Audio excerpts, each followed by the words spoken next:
Hello,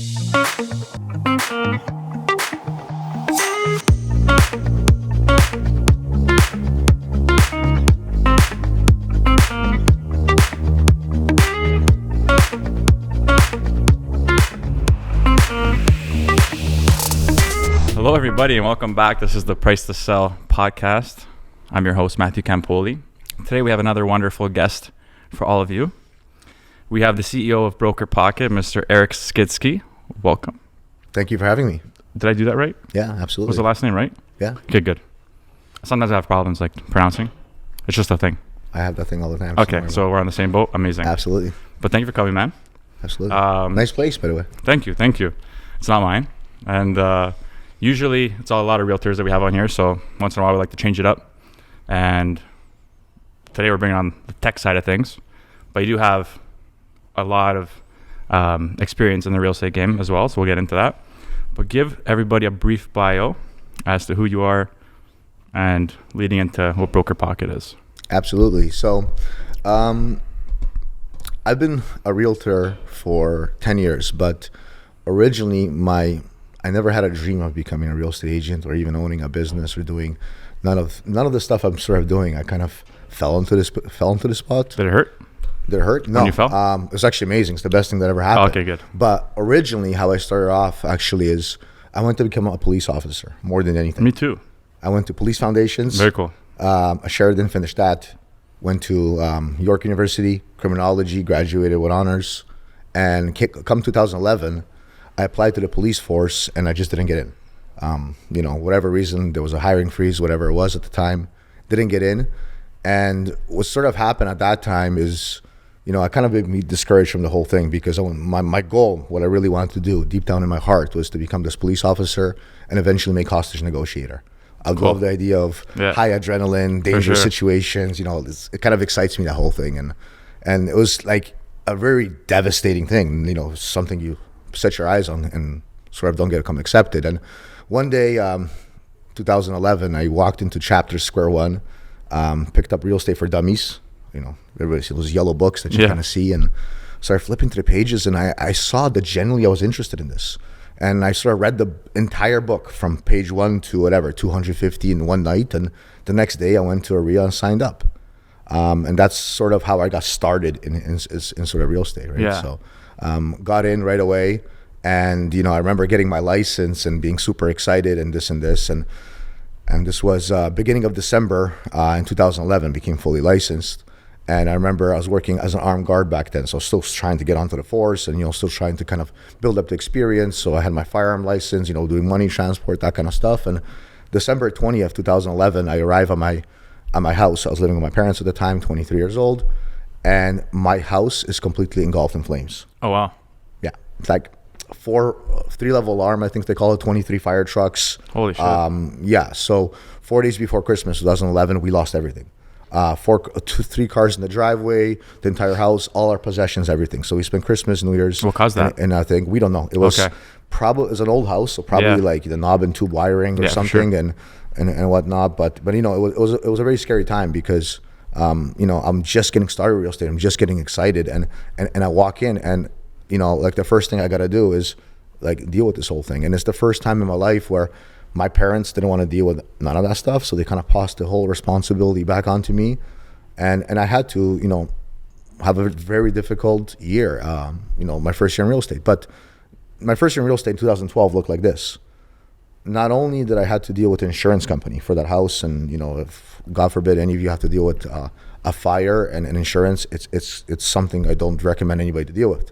It was very hard, very difficult. I had to 400 pages of documents, this and this, find a builder, built my parents' house, and get them in the following Christmas into a brand new house. Not only did that, but made $285,000 my first year. First year in real estate. Incredible. Yeah. Resale? Resale. A little bit of pre-com, but mostly resale. Good for you. Absolutely. Yeah. It's big first year. It's a huge first year. And again, that was working 18, 19-hour days, 7 days a week, and no breaks for anything. Did it just click to you this is what I need to do? Real estate is it for me? You know what? It's the more I did it, the more I became excited about it. I always kind of chase the unknown. I always loved figuring things out, reverse engineering.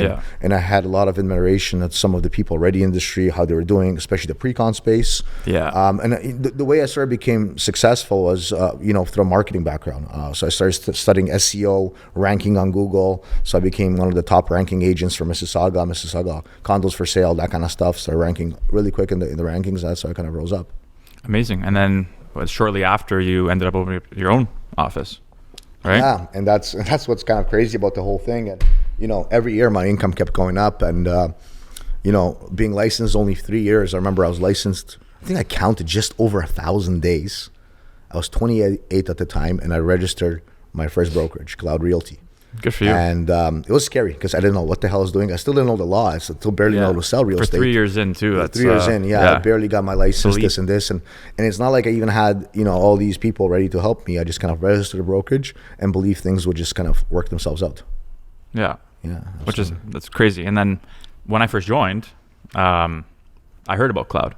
So it's cool to know that you own that. And I've been in 6 years now, so I can't even imagine opening up my own office. Even at 6 years. So at 3 years, kudos. Yeah, absolutely. No, it was, if I put it this way, if I knew how hard it was, if I told myself, these are the challenges you're going to face, and this is what you're going to have to go through, I don't think I would have done it because it was scared the living lights out of me, literally. But it's like, if I knew them. But you need to sometimes be a little bit naive and a little bit blind when you go into these things. If you knew every single challenge, it would think. And even being blind, I just you don't know what you don't know, and it's like sometimes you just got to take that leap of faith and just jump off a cliff and build a plane on the way down, kind of thing. Yeah, there's never a perfect time. Yeah, have you done that? Built a plane after jumping off a cliff? All the time, and I'm doing it as we speak now, and it's something that I constantly push myself with. Another example is I built my own house where I live right now. It's something that a lot of builders discourage. Don't build your own house, hire a builder, this and this. I'm a big believer. Anybody can do everything. Like, it's just, you got to go out there. If you have a passion, if you have the thirst for knowledge, to go out there and research and to surround yourself with great people and to constantly try to find the best version of yourself, you're able to achieve anything, like literally. So it's like, I live in a big house and, very custom, things like that, and 7,000 square foot, including basement. And I built that in 8 months. Wow. Which is faster than any other builder ever built. But, that's 150 people on my site and 44 crew members managing a team like this, and literally being on the site in the morning at 7 a.m., staying till 7 p.m., running a brokerage, running 2 real estate teams, and then going home at nighttime watching YouTube videos, figuring out how to build a house. Yeah. You're something else, man. Even good for you, because even when we had that talk on the phone before this show, I was pretty wowed. I just like the stuff. Me and you were talking. We were on the phone for half an hour.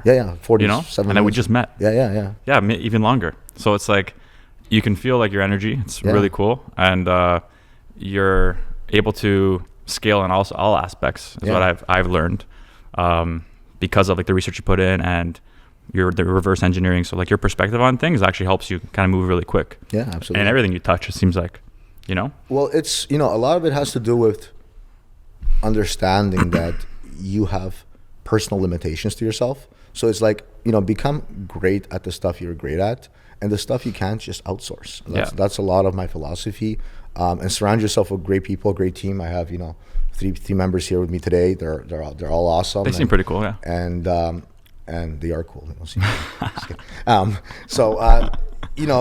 I always say all the time, it's like people are I think there would have been a lot more successful people if they're willing to invest into other people. But a lot of times they're scared. They have some proprietary information. Someone's going to steal something, or they have this kind of like scarcity mindset, I would say, how they sort of approach stuff. But if you come from a growth mindset, then one of my sort of approaches to how I've done stuff was always to share everything I know. Yeah. And people's like, why are you doing that? And I'm like, because if I share everything I know, and I don't mean like most things, I mean literally all my cards on the table, it forces me out to go out there and learn new stuff. Yeah. Because I want to stay on top of my competition. Yeah. Right. And whatever the competition is, and I'm always competing with myself. Like that's who I hold my, I'm my own harshest sort of critic. Right. So. Which you need to be. Yeah. And I think some value for the audience would be like, let's talk about scaling your real estate business. Seemed like a pretty quick and smart guy when it comes to systems and all that stuff. I think it's super important. I just started to implement my own. I just started after 6 years. And I imagine I'd be a lot further if I had begun earlier. So like maybe people out there who are maybe at like where I'm at or trying to start a team or maybe open up a brokerage, like what's some tips for them to like really scale and grow quick? Yeah, absolutely. Maybe get uncomfortable. Yeah, absolutely. So, I mean, it starts off with kind of figuring out who you want to be. Like that's a big one. A lot of people want to start a team or want to build a company or want to start a brokerage or whatever it is because they think it's cool. And I tell them, like, guys, like don't do it because you think it's cool or because you want respect or because you want to be the boss. Like that's if that's even a secondary consideration, you've lost already. Yeah. Do it because that's the next level you want to sort of achieve, right? So understanding your why is a lot to do with it, and only like hire for the company or the team you want to build. So the best way to kind of look at it is reverse engineer what some of the other people are doing. For real estate teams, there's, you can't reinvent the wheel. You're not going to go in there and create a team with 2 salespeople and 7 assistants. Yeah. Because nobody's ever done that. It just doesn't work. Yeah. It's 7 salespeople and 2 assistants. Yes. That works, and you kind of see it. So, you kind of look at some of the, top people in this industry, people like you have on your podcast, obviously, that I interview, and they share what they know. And there's 2 ways to kind of approach this. And one of them is either going to go there and kind of learn from your own mistakes and mess up and things, try different things, or you learn from other people's experiences. And that's what I prefer. I prefer to study other people and avoid those mistakes, because not that I'm afraid to make them, but there's an opportunity cost. And I'm obsessed with speed. I'm obsessed with moving quick. Clearly, yeah. And it's just like, I'm impatient for myself. Like I want not necessarily the results, but I want to have the process to go, like bam, bam, bam. Like what's next? Let's go. Yeah. Right. So, like I said, it comes down to hiring, and that's what I see the most amount of people struggled. And I always tell everybody, your first hire is the hardest. Yeah. I screwed up big time on my first hire. I came in and I wanted this individual to, operate at the same level I operated. Well, you can't demand that out of people. Like, where they don't know what's inside your brain. You have this idea what this worker should do, or what this assistant or marketing or whatever it is.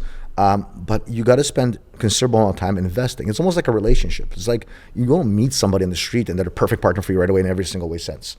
It's almost like this ongoing negotiation that needs to happen, and you need to give it the energy and the consideration that a relationship, whether business or whatever the serve requires, right? Yeah. So that's sort of my angle. I'm an HR-driven CEO, always have been.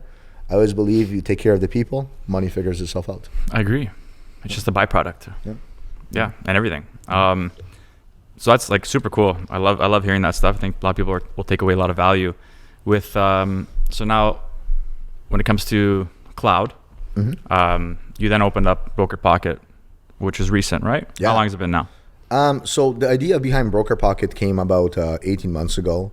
So what is it? So for people that don't know, let's talk about what it is. Yeah, absolutely. So BrokerPocket essentially is an agent-only platform, which allows agents to advertise exclusive and off-market properties, which otherwise cannot be promoted on platforms such as Realtor.ca. Right. Yeah. So right now, when you're kind of, as a realtor, you're out there and you're kind of looking to sell something, and you're in this spot, you're pretty much going to a listing presentation, and you're hoping to secure that listing on MLS. Because the moment the client tells you no, for whatever reason, sometimes it's privacy of the individual, privacy of the property, you're kind of have this pocket listing that this is a term used in the States, exclusive listing, that you have to market through your inner circle, Facebook groups, Kijiji, and it's a lot harder to find a buyer. Now, 90% of properties, I'm a strong believer, belong on MLS, belong on Realtor.ca, and the way sort of the business is conducted, especially the way it's conducted here, makes total sense. Put your property online, get maximum exposure. However, there's a small segment of properties, like I said, for the privacy of the property or the privacy of the individual. So think about like celebrity homes or like stigmatized homes, or someone's going through a messy divorce. They don't want a for sale sign in front of the thing. They don't want 100 people walking through. They want the property to be promote it without being advertised. Yeah. So it's like this chicken and egg. Like, how do you promote something? Avoid the public eye. Avoid the public eye. Yeah. Right. And it's the same thing with commercial, right? Like we're introducing commercial in our 2.0 platform that we're enrolling really soon. It's like if you owned a restaurant and you had a really successful restaurant and it's been operating and the employees are happy with this, but for whatever reason you want to exit that, you want to sell it. Do you really want to put your restaurant online? And next customers are looking for how to get to your restaurant. They see it for sale and they arrive. They start talking to their employees, and it just creates this turbulence unnecessary. Right? So what I'm trying to say is like these deals already happen. They happen, like I said, in Facebook groups. They happen on Kijiji, word of mouth, in golf courses. Why not bring that onto an online space? And it's something that sort of bothered me for a considerable amount of time when I got into real estate. I remember one of the first weeks I had in real estate, I'm like, okay, so I will go into my office and I'm like, I had my broker record at the time, like, what tools do we have that nobody else has? Like, why am I a realtor? Like every trade has their own thing, right? But like I got in there, it's like, no, we pretty much have the same thing to the public. So I'm like, why is that? Like, why don't we have something that's exclusive to us that gives us some tangible difference that we have that the public doesn't? And that's where the idea behind BrokerPocket sort of came into fruition. Yeah, and I think it's and you guys hit me up because I don't know how. I think it was an email, cold email. Maybe. But I had listed a Facebook ad for my assignment. Oh yeah, so we're in all the assignment groups. So yeah, if you have a listing in the assignment group, we're watching. You're gonna get hit. Yeah, Angie's gonna hit you up. She hit me up. She did a great job. Shout out Angie. So, but it was honestly the perfect thing I needed at the time because I was just, my client's like, how are you going to expose my property? Like, what are you going to do different than any other realtor? And I literally used you guys after I got that email. I was like, oh, I got this thing called BrokerPocket and, it's exclusive to a bunch of agents for just us to see, plus the Facebook groups, all that stuff. So it became a tool for me, which is cool. And I think. Sorry, that's from the listing side or the buying side? Listing side. That's cool. Yeah. So like telling my seller, like my value to him, right? And I put it out there. You guys have another assignment of mine right now as well. So it's really cool because there's. Did you get any calls from that stuff yet or no? Nothing yet. Yeah. But I just put it out. Interesting. Yeah, because we had since we started. It's just the espresso machine. It talks. It happens every single episode. It's normal. Oh wow. Everyone's used to it. Got it. Yeah. So on since we started in September, we had over 600, approaching 700 listings on our platform. Amazing. We only have about 220 left. Wow. So things are selling. Things are granted, some of them obviously has been terminated, suspended, whatever. But we have a good amount of listings sold on our platform. Yeah. And it's pretty incredible. Obviously it's a lot to do with the market that we're sort of in. I wish we had more listings, but the market we're there, and there's not much listings on MLS, let alone for the exclusive market. Yeah, we're lacking for sure. So I think that will change as interest rates go up and the market sort of cools off a little bit. But yeah, that's pretty incredible. Yeah, and what I liked too was the service you guys provided was so hands off. You guys, I just sent a couple details, and you went ahead and uploaded for me. Like you did everything for me, which is cool. Yeah, absolutely. I mean, it's like having my own assistant within your brand. Take that off my hands. There was two reasons behind that. Number one is just like you said, just to make it easier for you, because we are all, successful agents or like yourself are really busy, and we don't want to spend time uploading an exclusive to Kijiji and then to BrokerPocket or whatever. No so we were taking care of that. And number two, what it does for the platform is when we do it internally, it makes it's a higher chance of the data being accurate, and that's really important to us. The integrity of the data, making sure there's no duplicate listings or misinformation or price errors or anything like that. We want to keep that to a minimum, definitely, and because that's how we're going to be able to kind of gain trust from the realtor community as a whole, and to be able to get it as like a market leader and sort of adopted across the community. Yeah, no, it's really cool. So like, what are your like goals now moving forward with it? Yeah, absolutely. So I'll tell you a little bit of where we are now and Sure. where we sort of hope to go next. So like I said, we launched the platform in September. So there was a lot of R&D, a lot of development happened behind the scene. We have a beautiful office in Mississauga. I invite you to come by. And anybody watching the show, hit us up on Insta or email us and come by. There's a lot of agents that sort of came by. Our team has grown substantially. So inside we're 15 people full time now. So it's a serious dedicated team. We went through 2 venture capital rounds, private equity, so we didn't turn into the traditional venture firms. We raised at a $4 million valuation at a seed round, and now we're at a $12 million valuation Series A we're raising right now, right? So Very cool. And what's crazy is people are writing checks to us left, right, and center. We're not really having issues, coming up with funds or anything like that. And sort of the metrics on the website itself, like I said, about 700 listings, 700, right, team? Closer to 700? Yeah, 700 listings passed through the platform since September, since launch. And then, we have about 2,400 users onto the platform already. Crazy. And that's just pretty much GTA agents, 2,400 GTA agents. And that's, like I said, organic. We've done a little bit of email blast, a little bit of that, but that's not really pushing towards brokerages signing up or anything like that, which is sort of our next push. We had some of the big players we're in talks with, potentially, writing us checks also and sort of being partnerships with us too. So it's been pretty incredible. Like the amount of traction we're getting and what's next is pretty cool. So what's next for our platform is we're launching the 2.0 version of our platform. So right now we're still in beta, which is like, the early release. We just released it. It's not perfect and we don't claim it to be, but it's sort of, it's the best thing out there. And, from sort of the feedback and everything we sort of received over the past 4 or 5 months, we are going to be launching the 2.0 platform in about a week or two, which allows brokerages to have control of their agents, which is a big thing, because right now the issue is that brokerages sometimes, it becomes a problem for a brokerage because agents upload listings to our platform, and then the brokerage gets the call, and the brokerage doesn't know nothing about the listing. Mm-hmm. Right? Because they don't have control. It's not like, an inventory management system. So the new platform is coming out. It's going to have, that feature is going to have commercial, is going to have coming soon. So there's a lot more components coming, and we hope within the next month or so to be launching in BC, British Columbia, actually. That's cool. Yeah. That was one of my next questions. It's like, you're looking to scale internationally, outside of North America even? Yeah, absolutely. So our goal is to obviously, kind of get through Canada, get product validation in Canada, which we're already seeing the sort of early milestones which we're hoping for originally to see. Super excited about that. Once we go to BC, we're probably going to go rest of Canada for, the rest of the year kind of thing. And then our eyes are on the States. This product is really set up for the United States. Cool. Like even the name pocket listing, it's a US term. It's not really a Canadian term, not used here. We use exclusive. That's why it's like pocket. Like, what does that mean? It literally means exclusive. No, I've heard it on like shows and stuff. Yeah. So if you watch some of the stuff from LA or Miami or whatever, they'll use all pocket listings. How many pocket? They have different terms. They use escrow. We don't use escrow here.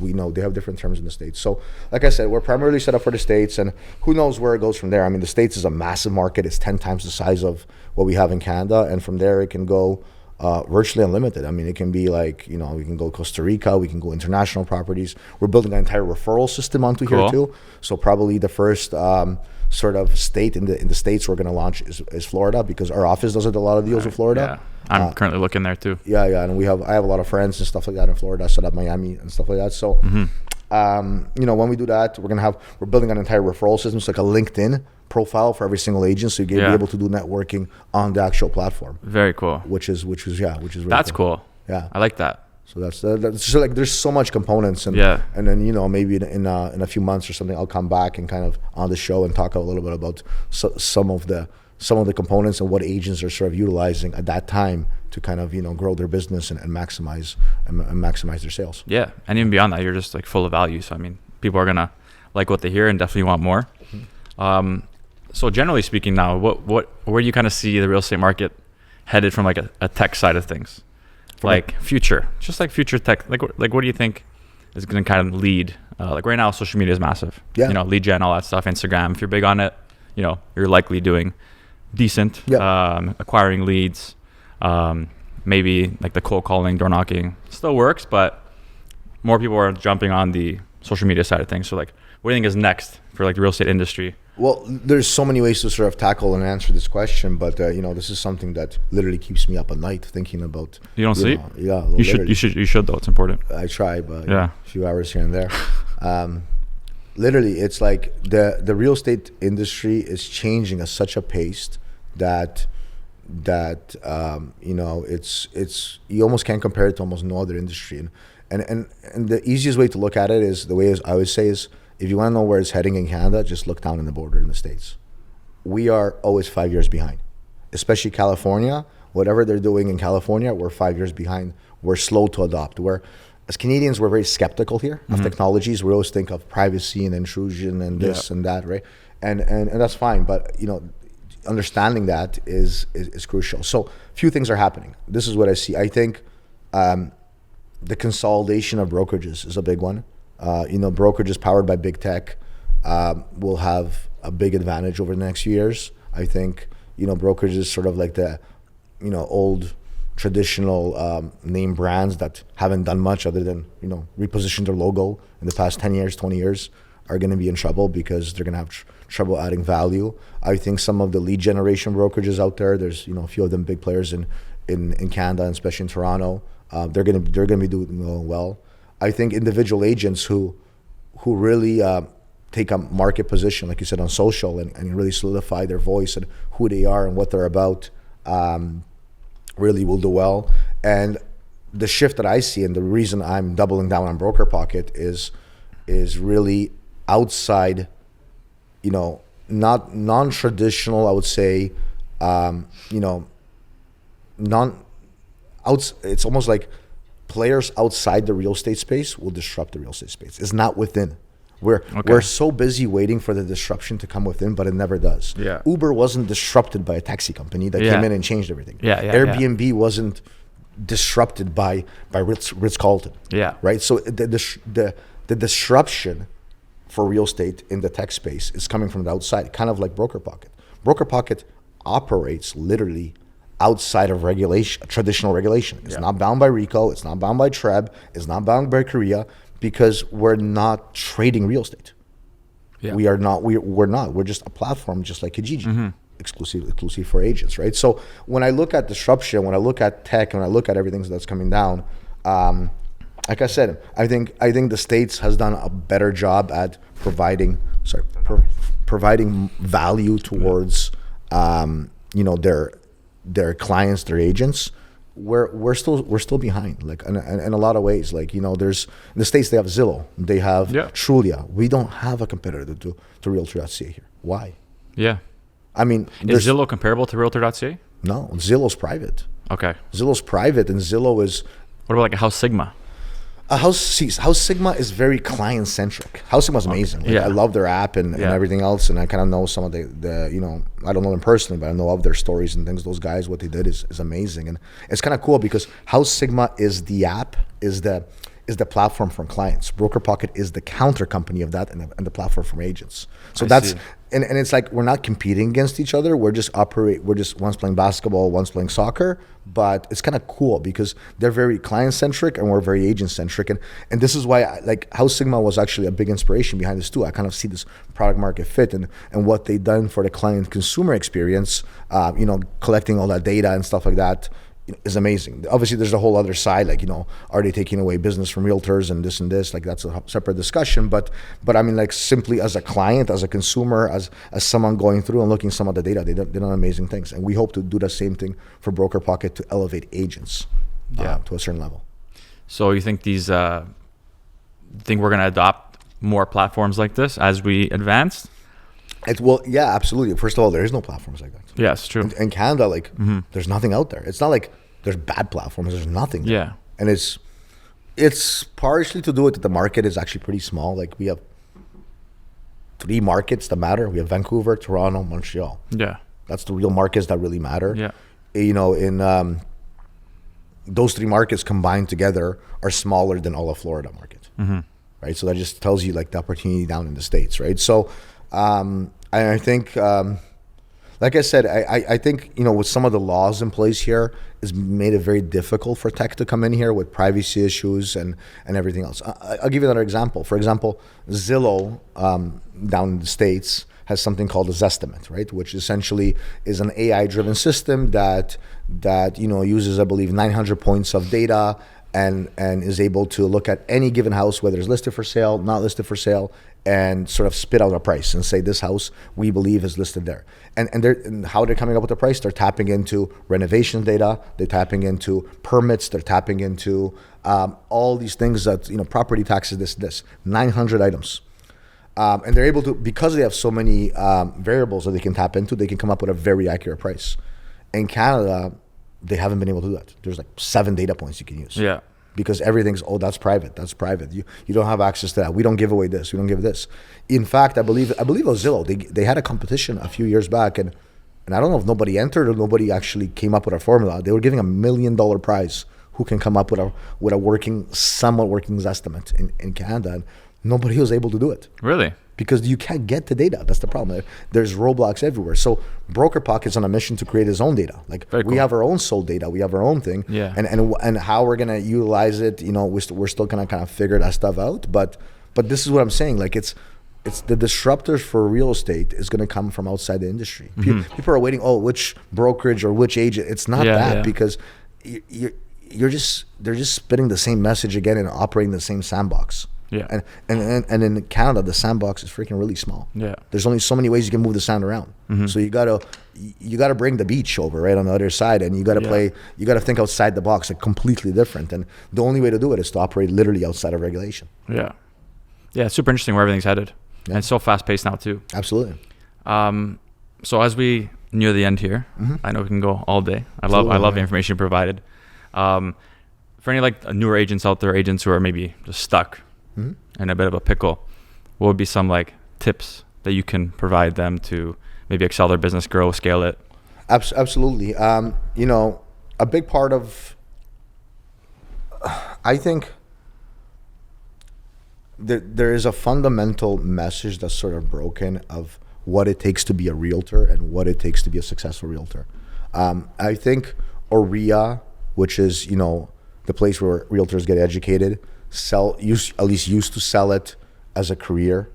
When you join a brokerage, they kind of sell it as a job, but really it's a business, and you have to treat it as a business. And I see a lot of agents, and you can really find out really quickly who's with great amount of certainty who's going to be successful in this business. And one of the questions I ask, when a brand new agent walks in and says, "Why'd you get into real estate?" And I said, and they answer, "So I can have more free time." And that's such a wrong answer, because any agents who's made 250 plus, who's been on your show, will tell you the same thing. Like, you are at the mercy of someone else's zero time. Maybe in the future when you scale and have something, but you can't get into real estate saying I'm going to have a brokerage, because that's also you have to understand limitations and probabilities and stuff, right? But you can't come with that mentality. You have to come with a mentality that you're operating a business no different than trying to open an ice cream shop. If you had an ice cream shop, would you close early today because they want to go watch a basketball game? No, you can't. You got to run. I mean, you could, but then your ice cream shop will flop, and you'll get bad reviews and everything else, right? So you got to be the same way. And I don't think realtors, even the ones that are kind of stuck, they're not giving the proper attention that the business requires. Yeah. And in the beginning, like, if you can name a business that you can get into and you make money, net profit within 90 days, let me know, because I've never met a business yet. Of course. Like most businesses, you open a restaurant, you open a clothing store, you open anything, you're losing money for 2 or 3 years. Yeah. Why should real estate be any different? Yeah. For me, it was my third year. Like, people come with this, I want $100,000 my first year in my pocket and this, but you know what? I want to have a flexible schedule and I want to have my weekends off. Yeah. It's like you're coming in asking the wrong thing and the wrong mentality. So I think they're set up, and maybe if someone told them this, they wouldn't be like that. Maybe they're coming with good intentions, but they're watching too much EGTV or whatever that they're doing, and they have this kind of I need an expensive car, a nice suit, and I'm gonna be successful. Yeah. It's more than that. So my tidbit is always this: it's like, understand that 80% of your time as an agent has to be spent on prospecting. Yeah. And prospecting could be working on a blog, it could be knocking on doors, it could be making phone calls, it could be SEO like I did it, whatever that sort of means, right? But it's not kind of sitting around and waiting for business. There's a big difference between doing business and playing business. Yep. And if it takes you 4 days to make business cards, you're playing business. Exactly. I agree. That's my problem. There's too much fluff in this freaking business. And agents are just like, trying to, watch, and it's like, it's funny because those same agents that's saying they're stuck, they'll tell you what everybody else is up to. Yeah, it's the facts. The facts, and they'll know. That person fact. listed that house there. Like, why do you know? That's so true. Why do you care about these things? Like, why does it matter? Yeah, Yeah, that's true, man. And it's to like focus on everyone else in the competition, and then like, that gives them the anxiety because yeah, why am I not there? And it gives them insecurities, and they look at the Instagram and 1% and this, and they come to me. This person really 1%. Can you check for me? I'm like, why do you care? You get that? Oh yeah, that's like insane. some of the questions. I'm like, dude, that's insane. Dude, like, why does it matter? Yeah. Do you really want to know? Yeah. Like, I don't get it. So, you have to continue to invest in yourself. And this is a repetitive message, but it's like we're coming out of COVID right now. It's a hard time to be a realtor. If you're licensed right now coming into the business, I tell every agent that came into my office in the past 18 months, I salute you, because it's a difficult time. It's a much harder time than I became a license. Having said that, this is the time to invest in yourself. This is in time to listen to podcasts, read audiobooks, or listen to audiobooks, read books, develop your skills, because, those same people that complain, I'm like, okay, how are good your objections? Yeah, I know my objections. I don't need to rehearse. Okay, sit down with me. Yeah, exactly. Let's see. Yeah. Tell me why I need 5%. Yeah. I don't like role playing. Well, you're asking me and you don't like my answer. Yeah. So it's like, I role played. Yeah. I talked to myself when I first started off to the mirror because I didn't have nobody to talk to. Yeah. I'd argue with myself and win and lose in the same conversation, right? It's like, you have to put in the work. Like, and it's like, there's a reason why the numbers are so discouraging of, an average agent in Toronto sells 3 homes a year. Yeah. That's exactly why. The bar to get in is easy. And if you think you deserve something because you passed your RIA courses, like that's the wrong mentality. Exactly. Look at what lawyers have to go through. Look what doctors have to go through. It's true. And not even that, they're licensed and they're still starting, at the lowest point. Yeah. And they're in debt, hundreds of thousands of dollars. We get licensed and we think it's a license to print money automatically. And in many ways it is, I think. And in many ways, agents have the ability, but you have to have the right mindset and you have to be able to really continue to invest in yourself. Like the amount of time, so you want to know how I consider work right now? Is 60-70% of my time I still dedicate to developing new skills, even to this point. Yeah. Denzel Washington, my favorite actor, still takes acting classes every second day. Yeah. Equalizer, one of my favorite movies. Huh? Equalizer, yeah. Equalizer. Training Day and all those movies. He's amazing, But like, he's an amazing. He always never messes up a script. But to this day, the guy's like, I don't know, 60-something, whatever years old. He still rehearses, he still practices, and he talks about it. He's like, I look in my mirror and I'm not happy with the performance. Yeah. Like that's the level like you have to be at, right? Like you can't be drinking your own Kool-Aid. Yeah. Right? So yeah, and it's like I said, it's not one small thing that they're doing, it's everything that they're doing is wrong. And it starts off with the belief system, it starts off with their environment, it starts off with how they're approaching this whole. Their approach is wrong. And a part of the thing is start listening to some of the successful people that come on podcasts like this. They're willing to share. They're not here to boost their own ego. This is going to give us some exposure, but I'm here because I feel sort of indebted for all the people that help me, and I want to kind of share whatever I learned and go out there and kind of learn new things and network and things like that. And the people that and I'm sure you have a lot of successful people on your podcast, and you continue to have more and more people come on. They're the same way. The most successful people in this industry are the ones that share all the information. Yeah, man. But they share because they know because they invested the time to learn to it. They weren't born. They didn't take a magic pill. Exactly. Right? So that's what makes it successful. What you put out there, you get back to, right? Whether it's karma, whatever you want, whatever 100%. You believe in. 100%. I love it, man. You've shared some amazing advice for everybody, some great knowledge. Thank you so much for coming. Absolutely. No, thank you for having me. Where can everyone find you, BrokerPocket? Like tell them where to find you. Yeah, absolutely. So if you haven't joined the platform, sign up to www.brokerpocket.com. Very simple, top right corner, click sign up. Like I said, we are releasing the 2.0 version of our platform really soon, in the next few weeks. So by the time you're probably watching this, it's probably going to be out there.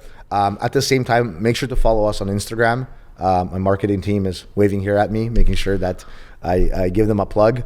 Our Instagram is, we post a lot of stories, what's happening in the office, giving product updates, and we want to hear feedback, right? So if you join the platform, if there's anything you want to see, anything's not working, please let us know. Like, we're not looking to get compliments why it's a great platform. We're actually looking to get feedback from you guys because we're here to serve you, right? We're here to make the platform great for your agents.